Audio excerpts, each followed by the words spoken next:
అద్భుతం.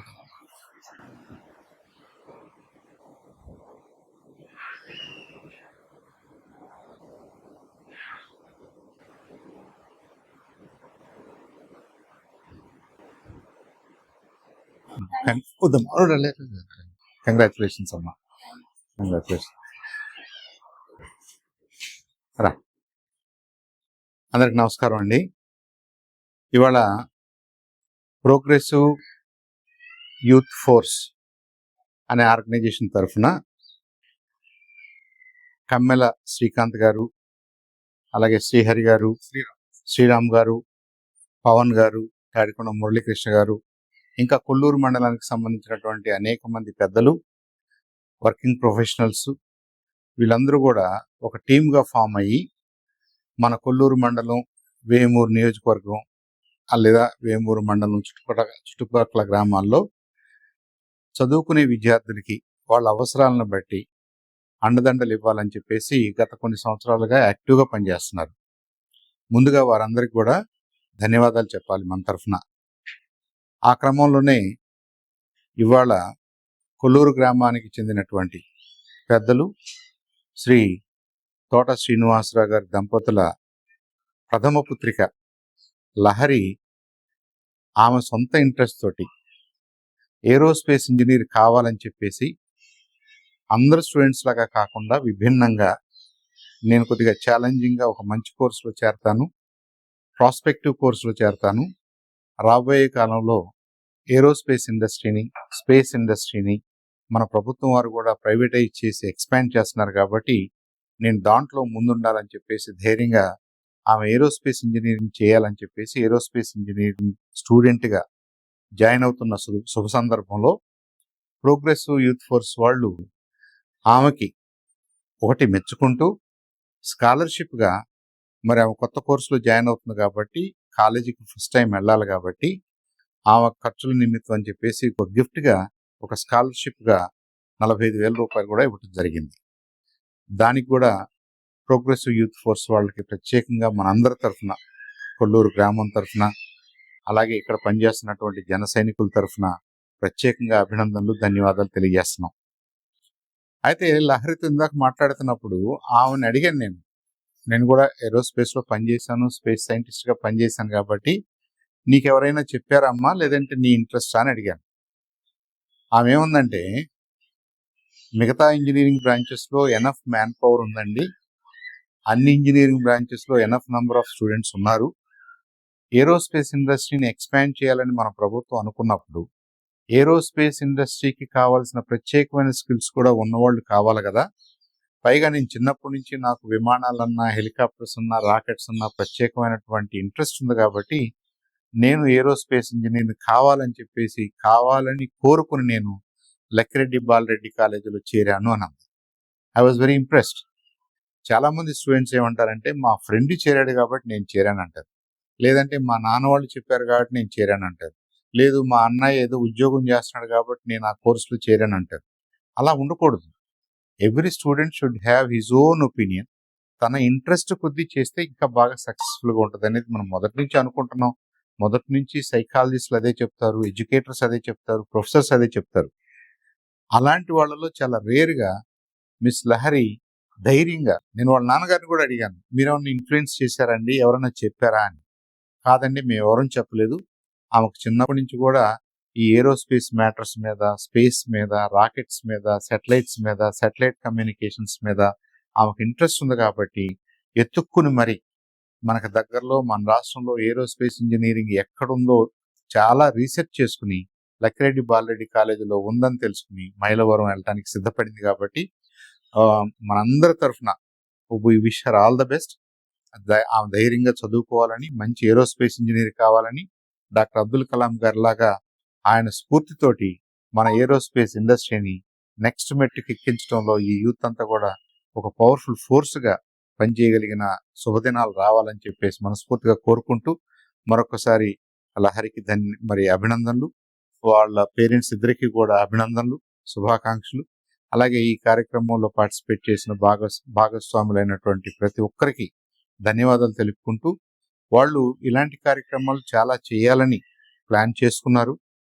మన నియోజకవర్గమే కాదు, మన చుట్టుపక్కల ఎవరికి అవసరం ఉన్నా కానీ వాళ్ళ వంతుగా as working professionals paying back to the society అనే కాల్లో భాగంగా మరి అలాగే జనసేన అనుకోండి, పవన్ కళ్యాణ్ గారి నాయకత్వం అనుకోండి, ఆయన స్ఫూర్తి అనుకోండి, మనం ఎంతో కొంత సొసైటీకి సేవ చేయాలి. Irrespective of the politics, irrespective of the political contest, political వాతావరణం ఎలా ఉన్నా సరే మనమైతే మాత్రం మన చుట్టుపక్కల ఉన్న వాళ్ళకి హెల్ప్ చేయాలి అని ముందుకు వస్తున్నారు. కాబట్టి ఆ ప్రోగ్రెసివ్ యూత్ ఫోర్స్ లో ఉన్న ప్రతి సభ్యుడికి మనస్ఫూర్తిగా ధన్యవాదాలు తెలియజేస్తూ సెలవు తీసుకుంటాను. సరే, అవన్నీ ఉంటాయమ్మా. అంటే అంటే మీరు ఇప్పుడు ఏరోస్పేస్ అన్నారు. ఏరోస్పేస్ అంటే ఇవాళ విజువలైజ్ చేయడం కొద్దిగా కష్టం. మీరు ఒక రాకెట్ అన్నారనుకోండి, రాకెట్ లో థౌజండ్స్ ఆఫ్ సబ్ సిస్టమ్స్ ఉంటాయి. సబ్ సిస్టమ్స్, ఆ సిస్టమ్స్ లో మీరు మీ కోర్సులు చేసేటప్పుడు మీకు దేని మీద ఇంట్రెస్ట్ పెరుగుద్ది. ఓవరాల్ గా ఏరోస్పేస్ మీద ఇంట్రెస్ట్ ఉండటం వేరు, రేపు ఏదో ఒక సబ్ సిస్టమ్ మీద ఇంట్రెస్ట్ ఉండటం వేరు. సపోజ్ మీకు auto pilot, on board computer అనే దాని మీద ఇంట్రెస్ట్ ఉందనుకోండి, అది కంట్రోల్ సిస్టమ్స్ లో భాగం. అంటే మీరు మళ్ళీ కంప్యూటర్ సైంటిస్ట్ గా పనిచేస్తారు, కానీ ఈ రాకెట్ ని కంట్రోల్ చేయడానికి పనిచేస్తారు. ఉదాహరణకి మనం ఏదో motor bike, car, bus drive చేస్తున్నాం. మనం ఉన్నాం కదా, ఒక మనిషి ఉన్నాడు కదా, ఒక మనిషి డెసిషన్స్ తీసుకుంటున్నాడు డ్రైవ్ చేయడానికి. కానీ రాకెట్ పైకి వెళ్ళిన తర్వాత దానికి ఇంకెవరు లేరు కదా, దానికి డ్రైవర్ ఎవరు లేరు, పైలట్ ఎవరు లేరు. హెలికాప్టర్కి ఉన్నారు, ఏరోప్లేన్కి ఉన్నారు, కానీ రాకెట్కి లేరు. రాకెట్ని ఎవరు గైడ్ చేయాలి? ఫిజిక్స్ వాళ్ళు ఇదిగో ఈ రూట్లో ఇలా వెళ్ళి అలా వెళ్ళాలని ఒక ట్రాజెక్టరీ డిజైన్ చేస్తారు. ఈ ట్రాజెక్టరీ ప్రకారంగానే వెళ్ళాలనేది ఎవరు చేయాలి? కంట్రోల్ సిస్టమ్ చేయాలి. ఆ కంట్రోల్ సిస్టమ్ అంటే ఏంటి? ఒక కంప్యూటర్ అనే కదా. అంటే మనలాగా, మనకు బదులుగా మనం ఒక కంప్యూటర్ పెడతాం. అయితే ఆ కంప్యూటర్ డెసిషన్ తీసుకోవడానికి కొన్ని వేల సెన్సర్స్ ఉంటాయి. ఇప్పుడు ఇలా రాకెట్ ఉందనుకోండి, ఇది ఇలా రోల్ అవుతుందా, ఇలా వంగిందా, ఇటు వంగిందా 6 డైరెక్షన్స్ లో దాన్ని కంటిన్యూస్ గా మానిటర్ చేస్తూ మీరు ఎక్కడికి వెళ్ళాలో అంత దూరం తీసుకెళ్ళండి. అవన్నీ మీరు మీ సబ్జెక్ట్స్ నేర్చుకుంటున్నప్పుడు వస్తాయి. అది రాకెట్. ఆ రాకెట్ లో మీకు ఏది ఇంట్రెస్ట్ ఉంటుంది అంటే మరి ఆ రోజున మీరు ఇప్పుడు కోర్సులు చేసే కొద్దీ మీకు ఇంట్రెస్ట్ జనరేట్ అవుద్ది. ఫస్ట్ మీకు మెకానికల్ సిస్టమ్స్ చెప్పొచ్చు, ఎలక్ట్రానిక్ సిస్టమ్స్ చెప్పొచ్చు, నావిగేషన్ గురించి చెప్పొచ్చు, ట్రాజెక్టరీ గురించి చెప్పొచ్చు, లేదా సింపుల్ థర్మోడైనమిక్స్ చెప్పొచ్చు. అన్ని రకరకాల కోర్సులు ఉంటాయి. ఈ కోర్సుల్లో మీకు ఏది ఇంట్రెస్ట్ అనేది కొద్దిగా మీరు అక్కడికి వెళ్తే అర్థమవుతుంది. ఇప్పుడంతా అదొక ఇంజనీరింగ్ లాగా అనిపించింది. ఇప్పుడు మెకానికల్ ఇంజనీరింగ్, సివిల్ ఇంజనీరింగ్ అన్నారు. సివిల్ ఇంజనీరింగ్ అంటే మన డ్యామ్స్, వంతెనలు, రోడ్లు, బిల్డింగ్స్ అన్నాం. వీటిలో మరి మీకు ఏది ఇంట్రెస్ట్ అంటే సివిల్ ఇంజనీరింగ్ చేసే వాళ్ళకు ఒక ఇంట్రెస్ట్ వస్తుంది.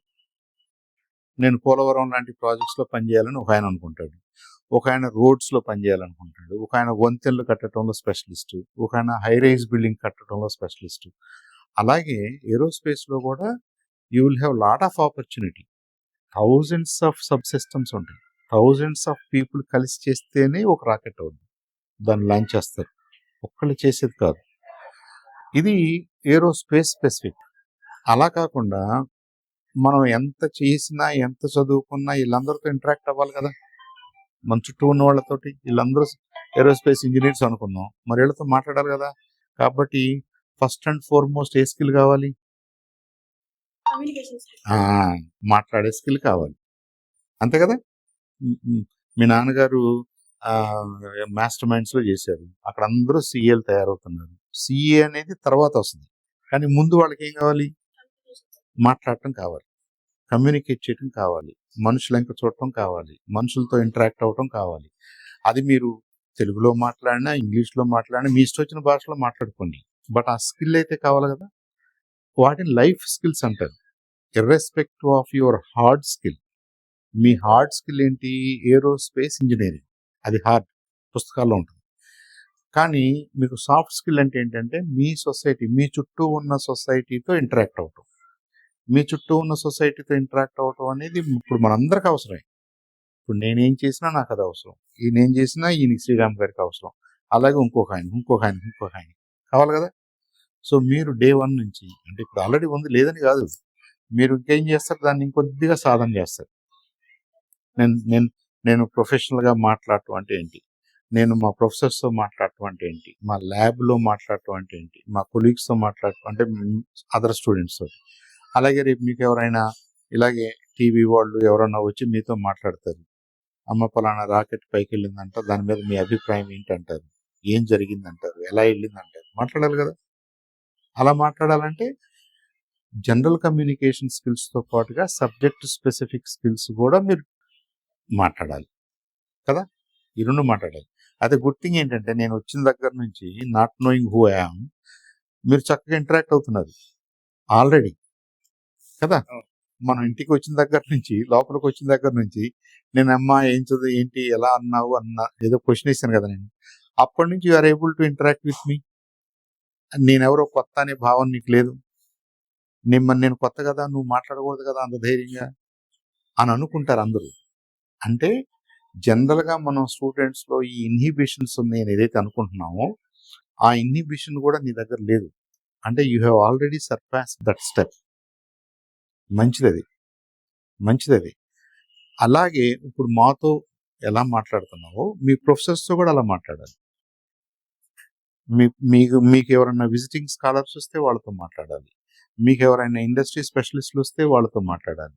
మీరు ఎవరితోనైనా ఫ్రీగా మాట్లాడుతూ వాళ్ళకి మీ నాలెడ్జ్ షేర్ చేస్తూ, మీకు ఏదైనా డౌట్స్ ఉంటే వాళ్ళని అడిగి వాళ్ళ దగ్గర కామెంట్స్ తీసుకుంటూ దాని గురించి రాస్తూ వాళ్ళకి ఇస్తూ, ఇదంతా ఏంటి, మీరు 4 సంవత్సరాల తర్వాత you become a working professional, excellent professional అయిపోతారు. అది మీకు ఇంటర్వ్యూలో బలం. ఇప్పుడు నాకు చాలా విషయాలు తెలుసమ్మా కానీ నేను మాట్లాడను అన్న విషయం మీ అందరికి ఎలా తెలుస్తుంది? తెలియదు కదా. ఇంటర్వ్యూలో ఫెయిల్ అవ్వడానికి ప్రధానమైన కారణం అది. సబ్జెక్ట్ తెలియకపోవడం కాదు. సబ్జెక్ట్ చాలా మందికి తెలుసు, మంచి మార్కులు వస్తాయి, కానీ ఒకళ్ళకి చెప్పడానికి వీలవుద్ది, ఒకళ్ళు చెప్పలేరు. ఒకళ్ళకి చెప్పాలనే ఇంట్రెస్ట్ ఉంటుంది, ఒకళ్ళకి ఆ ఇంట్రెస్ట్ ఉండదు. ఒకళ్ళు ఎదుటి వాళ్ళు ఒక ప్రశ్న అడిగితే ఆ ప్రశ్నకు అనుబంధంగా కూడా నేను చెప్పగలనని చెప్పేసి మీరు స్టోరీ టెల్లింగ్ చెప్తారు. వాళ్ళకి నచ్చవచ్చు, వాళ్ళకి నచ్చుతుందా లేదా చూసుకుంటూ వాళ్ళకి ఇంట్రెస్ట్ ఉన్నంత వరకు మీరు చెప్తారు. ఉదాహరణకు ఇప్పుడు మనం మాట్లాడుతున్నాం, కొంతసేపటికి ఆ కెమెరాల వాళ్ళు ఒక్కొక్కళ్ళు తీసేస్తారు. అంటే ఏంటి, మనం మాట్లాడే సబ్జెక్ట్ మీద వాళ్ళకి ఇంట్రెస్ట్ తగ్గింది అని. ఇప్పుడు వాళ్ళు ఇంకా అలా పట్టుకుని మనం మాట్లాడి తీస్తున్నారు, అంటే వాళ్ళలో ఇంకా ఇంట్రెస్ట్ ఉంది అని. ఇది గమనించుకుంటే చాలు మనం కదా. కాబట్టి నేనేమన్నాను, అమ్మను బాగా చదువుకో, వీళ్ళందరూ ఉన్నారు, they are all behind you అని చెప్పి నేను వెళ్ళిపోదాం అనుకున్నాను. కానీ వాళ్ళు 3 కెమెరాలు పట్టుకుని ఉంచున్నారు. So to satisfy their curiosity మళ్ళీ మనం మాట్లాడుతున్నాం, అంతే కదమ్మా. అలా నువ్వు కూడా నీకేం తెలియదులే, అది ఇంజనీరింగ్లే, అది ఏరోస్పేస్లే అలా అనొద్దు. మళ్ళీ మన ఊర్లో ఎవరు మాట్లాడినా, బస్సులో మాట్లాడినా, పక్క వాళ్ళు మాట్లాడినా, మీ బంధువులు మాట్లాడినా, వాళ్ళకి ఏరోస్పేస్ అంటే ఏంటి, ఎయిర్ అంటే ఏంటి, స్పేస్ అంటే ఏంటి, ఏరోస్పేస్ అని ఎందుకు అన్నారు, స్పేస్ అంటే ఎక్కడి నుంచి స్టార్ట్ అవుద్ది, ఎంత ఎత్తుకు వెళ్తే స్పేస్ అంటారు, అక్కడ ఏమవుద్ది, చల్లగా ఉంటుందా, వేడిగా ఉంటుందా, డెన్సిటీ ఎక్కువ ఉంటుందా, తక్కువ ఉంటుందా, మనకి ఇక్కడ చెమట పడుతుంది కదా, స్పేస్లోకి వెళ్తే చెమట పట్టుద్దా, నాకు తెలియదు కదా. అవన్నీ ఇప్పుడు మీరు చెప్పాలి, అవన్నీ అడుగుతారు మిమ్మల్ని. సో వాటన్నింటి గురించి మీరు ఎంత చక్కగా కథలాగా చెప్తే, ఇవాళ వీళ్ళందరూ వచ్చారు కాబట్టి ఈ కెమెరాలు వచ్చినాయి, రేపు మీరు వచ్చారనుకోండి ఈ కెమెరాలు అందరూ వస్తారు. అమ్మ ఏదో విక్రమ్ జరిగిందంట, దాని గురించి చెప్తావా, నువ్వు రాకెట్ సైంటిస్ట్ కదా అంటారు. అమ్మ చక్కగా చెప్తే వాళ్ళు 10 సార్లు వస్తారు. నువ్వు చెప్పడానికి ఇబ్బంది పడ్డావు అనుకో, నాకు తెలియదనో, నాకు వద్దనో, నాకు ఇంట్రెస్ట్ లేదని అన్నావు అనుకో, వాళ్ళు రారు కదా. అలా చేస్తావా శివ? Yes sir. నో అంటే నువ్వు అలా అందరితో ఇంటరాక్ట్ అవ్వా? అవుతానని అన్నావు. ఓకే. కాబట్టి చాలా ఉంటాయమ్మా.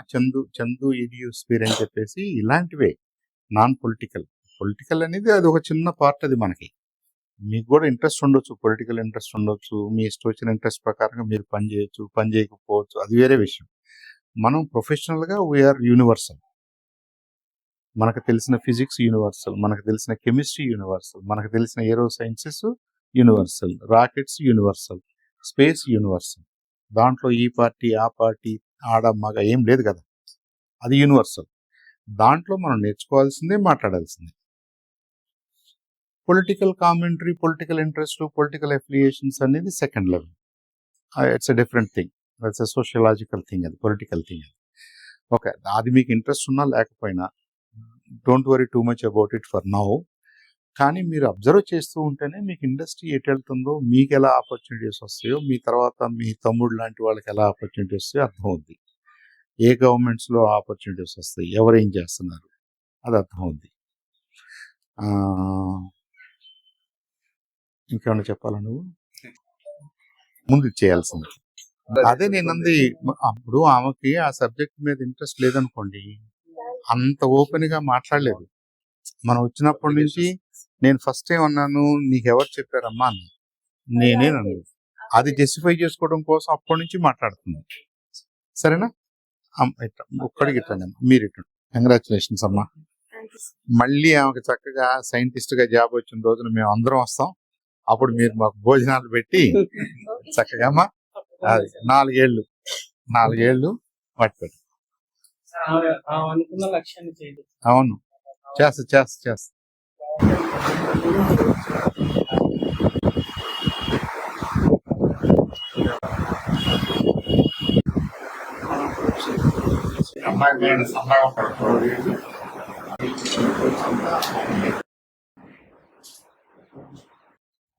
అమ్మా ఇది పట్టుకో. సరేమ్మా.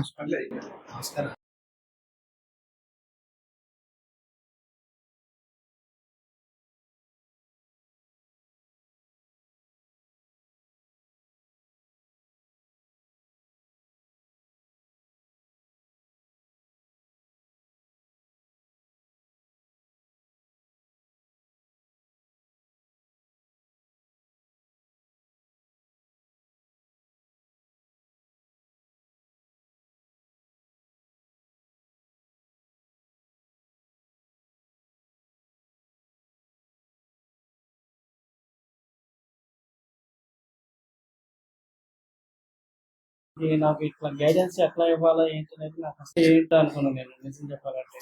కానీ మన గ్రూప్ సభ్యులందరూ కలిసి నాకు